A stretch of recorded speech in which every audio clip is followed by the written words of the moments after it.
Annem olsa da güzel bir kısır yapsa diyen seyircilerim için geliyor. Anne kısırı yaptım. Annenizin tarifinin birebir aynısıdır. Buyurun.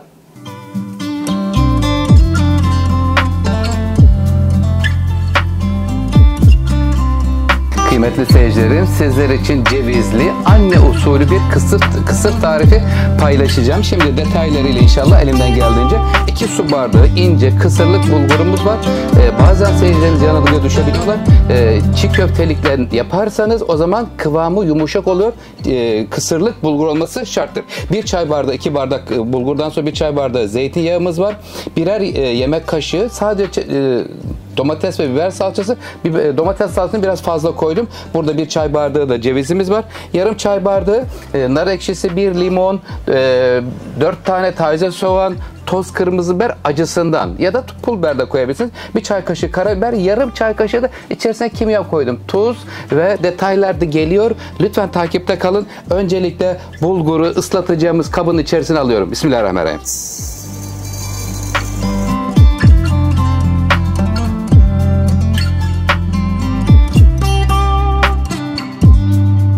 Kısırımız için bulgurumuzu 2 bardak bulgura 2 su bardağı sıcak kaynar suyu koydum. Hemen streç filmle sardım. Böyle 10 dakika bekletiyoruz. Bu ne oluyor? Demleniyor ve bulgurlar şişiyorlar. Şimdi hemen o sırada zaman kaybetmiyoruz. Kısır yapımı son derece kolaydır ama detaylarıyla giderseniz kolaylaştırmış oluyoruz. 4 tane de taze soğanı doğruyorum. Böyle incecik taze soğan doğrayalım.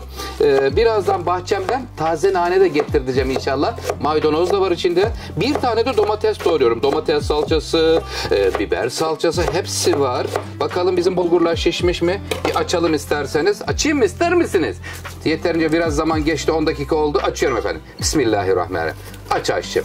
Baban da mahçıydı. Evet efendim, bakın buharları çıktı. Bulgurlar şişmiş ve şimdi karıştırıyoruz. Önce şişmesi için kapatıyoruz. Şimdi de ara sıra karıştırıp soğutma çalışmaları yapıyoruz. Bulgurlar soğurken o sırada tüm malzemeyi doğruyor ve kısa sürede Oktay Usta'dan efendim güzel bir kısır tarifi anne usulü ve cevizli olacak. Çay saatlerinizde, günlerinizde sevdiklerinize ikram edebilirsiniz. Oktay Usta'dan mezeler, salatalar, ana yemekler, tatlılar, tüm çeşitler hepsi Şef Oktay Usta'nın kanalında mevcuttur efendim. Bismillahirrahmanirrahim.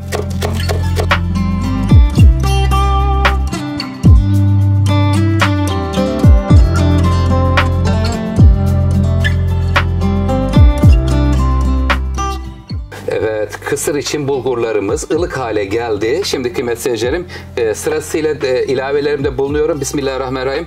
1 yemek kaşığı biber salçası, 1 yemek kaşığından biraz dolu dolu domates salçasını da verdim. Ver aşçım şuraya.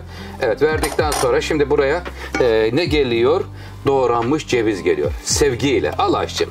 Cevizini aldık.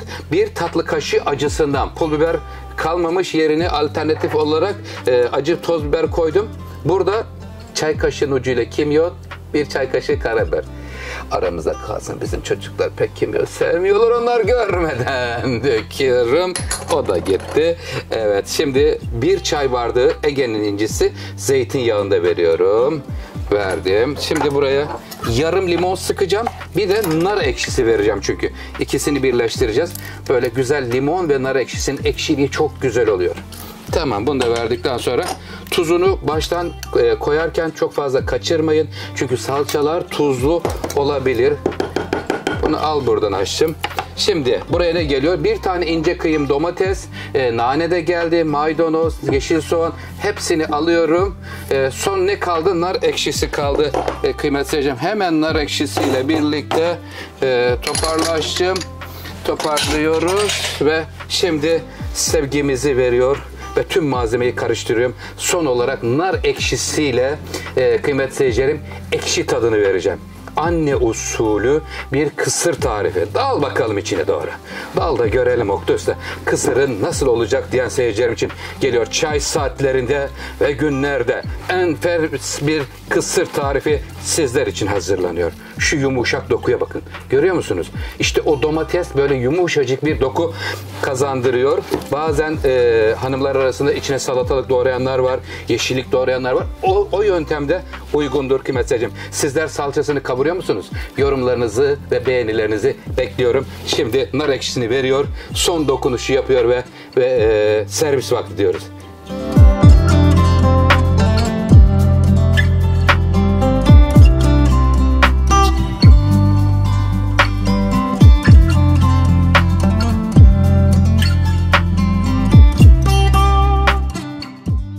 Efendim şu anda cevizli anne kısırı servise hazır.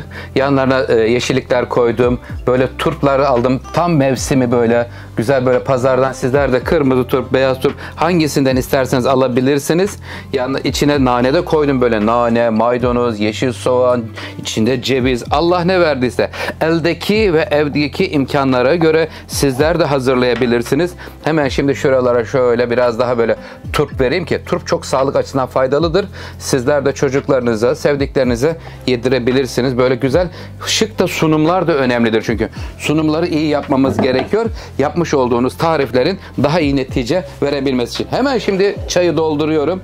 Efendim çay saatlerinizde, günlerde güzel böyle ikram edebileceğiniz güzel farklı bir tarif oldu. İnşallah faydalı olmuşumdur kıymetli seyircilerim. Sizleri çok seviyorum. İstediğiniz tarifleri lütfen yorumlara yazın. Elimden geldiğince sizler için en iyisini, en güzelini hazırlamaya gayret göstereceğim. Gel, gel aşçım diyorlar. Kameraya doğru gel, sevgini ver. Efendim sevgimizi veriyoruz. Lezzetleri sizler için hazırlamaya Rabbim nasip ettiği sürece hazırlamaya devam edeceğiz. Hoşça kalın, sağlıklı kalın. Afiyet olsun. Buyurun sofraya.